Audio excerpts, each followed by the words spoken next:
What's the millennial question? Apparently, millennials, as a generation, which is a group of people who were born approximately 1984 and after, are tough to manage. And they're accused of being entitled and narcissistic and self-interested, unfocused, lazy. But entitled is the big one. And because they confound leadership so much, what's happening is leaders are asking the millennials, what do you want? And millennials are saying, we want to work in a place with purpose, love that. We want to make an impact, you know, whatever that means. We want free food and beanbags.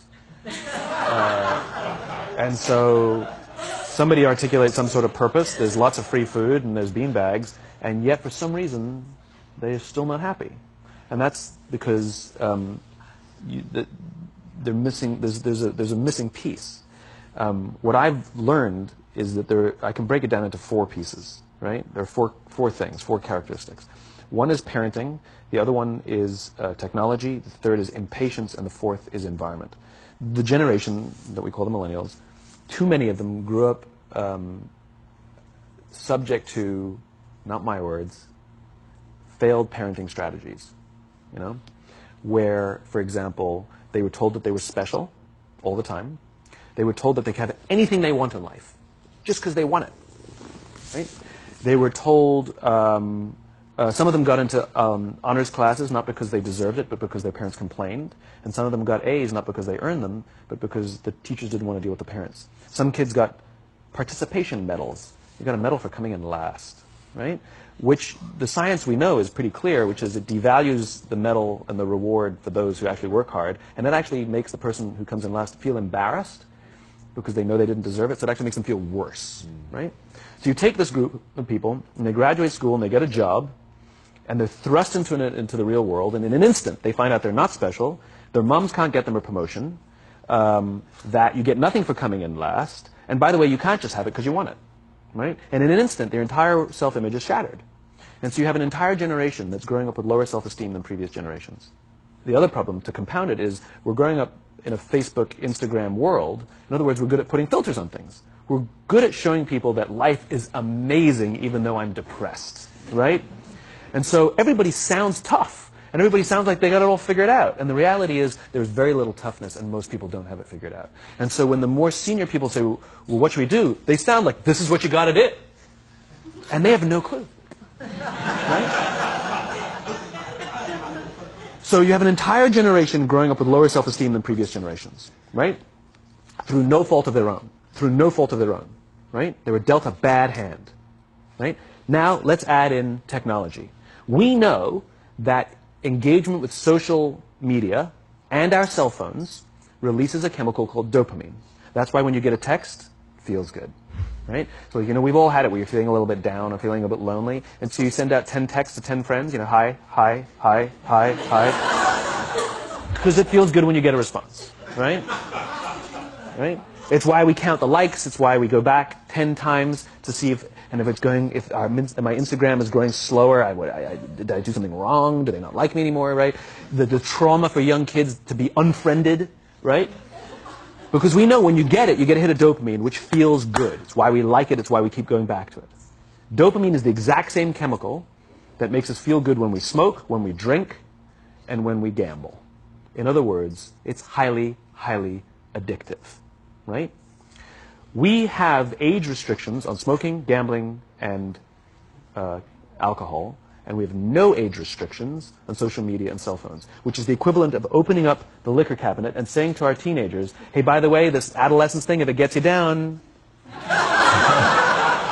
But that's basically what's happening. That's basically what's happening, right? That's basically what happened. You have an entire generation that has access to an addictive, numbing chemical called dopamine through social media and cell phones as they're going through the high stress of adolescence. Why is this important? Almost every alcoholic discovered alcohol when they were teenagers. When we're very, very young, the only approval we need is the approval of our parents. And as we go through adolescence, we make this transition where we now need the approval of our peers. Very frustrating for our parents, very important for us. It allows us to acculturate outside of our immediate families into the broader tribe. right? It's a highly, highly stressful and anxious period of our lives, and we're supposed to learn to rely on our friends. Some people, quite by accident, discover alcohol and numbing effects of dopamine to help them cope with the stresses and anxieties of adolescence. Unfortunately, that becomes hardwired in their brains, and for the rest of their lives, when they suffer significant stress, they will not turn to a person, they will turn to the bottle. Social stress, financial stress, career stress, that's pretty much the primary reasons why an alcoholic drinks, right? What's happening is, because we're allowing unfettered access to these dopamine-producing devices and media, basically it's becoming hardwired, and what we're seeing is, as they grow older, too many kids don't know how to form deep, meaningful relationships. Their words, not mine. They will admit that many of their friendships are superficial. They will admit that their friends, that they don't count on their friends, they don't rely on their friends, they have fun with their friends, but they also know that their friends will cancel on them as something better comes along. Deep, meaningful relationships are not there because they never practice the skill set, and worse, they don't have the coping mechanisms to deal with stress. So when significant stress starts to show up in their lives, they're not turning to a person, they're turning to a device, they're turning to social media, they're turning to these things which offer temporary relief. We know, the science is clear, we know that people who spend more time on Facebook suffer higher rates of depression than people who spend less time on Facebook. Right? These things balance. Alcohol is not bad, too much alcohol is bad. Gambling is fun, too much gambling is dangerous. Right? There's nothing wrong with social media and cell phones. It's the imbalance.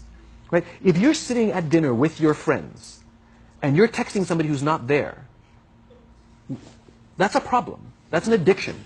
If you're sitting in a meeting with people you're supposed to be listening to and speaking, and you put your phone on the table, face up or face down, I don't care, that sends a subconscious message to the room that you're just not that important to me right now. Right? That's what happens. And the fact that you cannot put it away is because you are addicted. Right? If you wake up and you check your phone before you say good morning to your girlfriend, boyfriend, or spouse, you have an addiction. And like all addiction, in time, it'll destroy relationships, it'll cost time, and it'll cost money, and it'll make your life worse. Right? So you have a generation growing up with lower self-esteem that doesn't have the coping mechanisms to deal with stress. Right? Now you add in the sense of impatience. Right? They've grown up in a world of instant gratification. You want to buy something, you go on Amazon, it arrives the next day. You want to watch a movie? Log on and watch a movie. You don't check movie times. You want to watch a TV show? Binge. You don't even have to wait week to week to week. Right? I know people who skip seasons just so they can binge at the end of the season. Right? Instant gratification. You want to go on a date? You don't even have to learn how to be like, hey. You don't even have to learn and practice that skill. You don't have to be the uncomfortable one who says yes when you mean no, and says no when you mean no, but yes when you... You don't have to swipe right. Bang, I'm a stud. Right? You don't have to learn the social coping mechanisms. Right? Everything you want, you can have instantaneously. Everything you want, instant gratification. Except job satisfaction and strength of relationships, there ain't no app for that. They are slow, meandering, uncomfortable, messy processes. And so I keep meeting these wonderful, fantastic, idealistic, hardworking, smart kids. They've just graduated school. They're in their entry-level job. And I sit down with them and I go, how's it going? They go, I think I'm going to quit. I'm like, why? They're like, I'm not making an impact. I'm like, you've been here 8 months. You know? It's as if they're standing at the foot of a mountain. And they have this abstract concept called impact that they want to have in the world, which is the summit. What they don't see is the mountain. I don't care if you go up the mountain quickly or slowly, but there's still a mountain. And so what this young generation needs to learn is patience. That some things that really, really matter, like love, or job fulfillment, joy, love of life, self-confidence, a skill set, any of these things, all of these things take time. Sometimes you can expedite pieces of it, but the overall journey is arduous and long and difficult. And if you don't ask for help and learn that skill set, you will fall off the mountain. Or you will, the worst case scenario, and we're already seeing it, the worst case scenario is we're seeing an increase in suicide rates.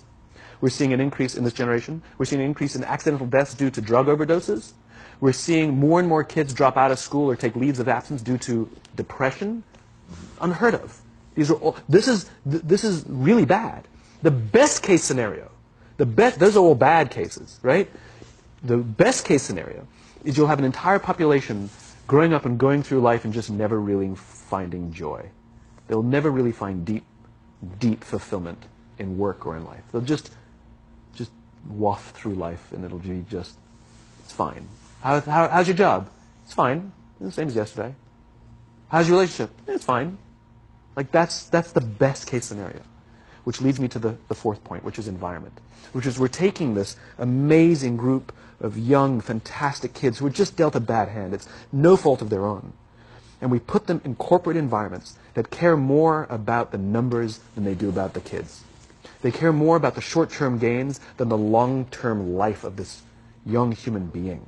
We care more about the year than the lifetime, right?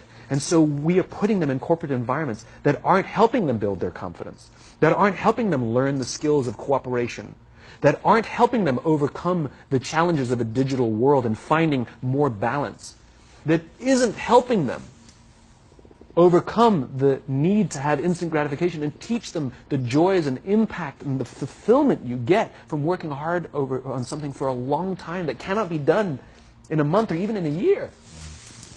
And so we're thrusting to them in corporate environments, and the worst part about it is they think it's them.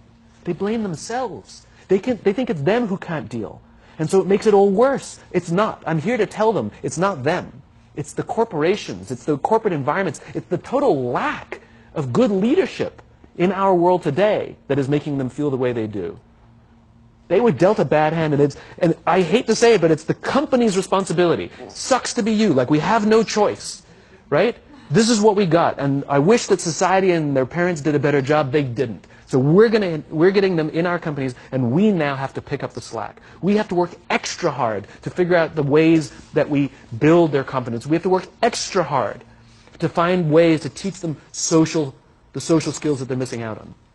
There should be no cell phones in conference rooms. None. Zero. And I don't mean the kind of like sitting outside waiting to text. I mean like when you're sitting and waiting for a meeting to start, this is what we all do. We all sit here and wait for the meeting to start. Meeting starting? Okay. And we start the meeting. No, that's not how relationships are formed. Remember we talked about it's the little things? Relationships are formed this way. We're waiting for a meeting to start and we go, how's your dad? I heard he was in the hospital. Oh, he's really good. Thanks for asking. He's actually at home now. Oh, I'm really glad. That was really amazing. I know, it was really scary for a while. That's how you form relationships. Hey, did you ever get that report done? Oh my God, no, I didn't. I'll help you out. Can I help you out with that? Really? That's how trust forms. Trust doesn't form in an event, in a day. Even bad times don't form trust immediately. It's the slow, steady consistency. And we have to create mechanisms where we allow for those little innocuous interactions to happen. But when we allow cell phones in conference rooms, we just, okay, I had the meeting. And then my favorite is like when there's a cell phone there and you go like this, you go. It rings and you go. I'm not going to answer that. Mr. Magnanimous, you know?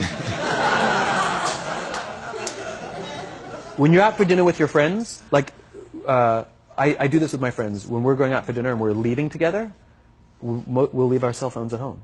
Who are we calling? Maybe one of us will bring a phone in case we need to call an Uber or take a picture of our meal. That's what I was saying. Come on. I'm an idealist, but I'm not insane. You know? Not a heathen. I mean, it looked really good.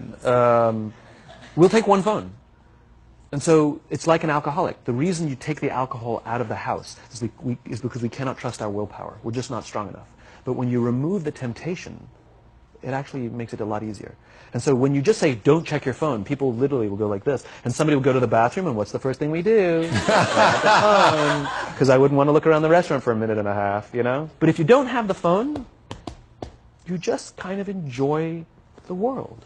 And that's where ideas happen. The constant engagement is not where you have innovation and ideas. Ideas happen when our minds wander and we go, and you see something, I bet they could do that.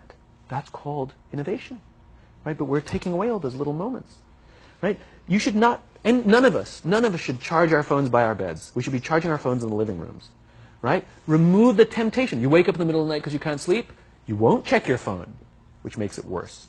But if it's in the living room, it's relaxed, it's fine. But it's my alarm clock. Buy an alarm clock. They cost $8, right? I'll buy you an alarm.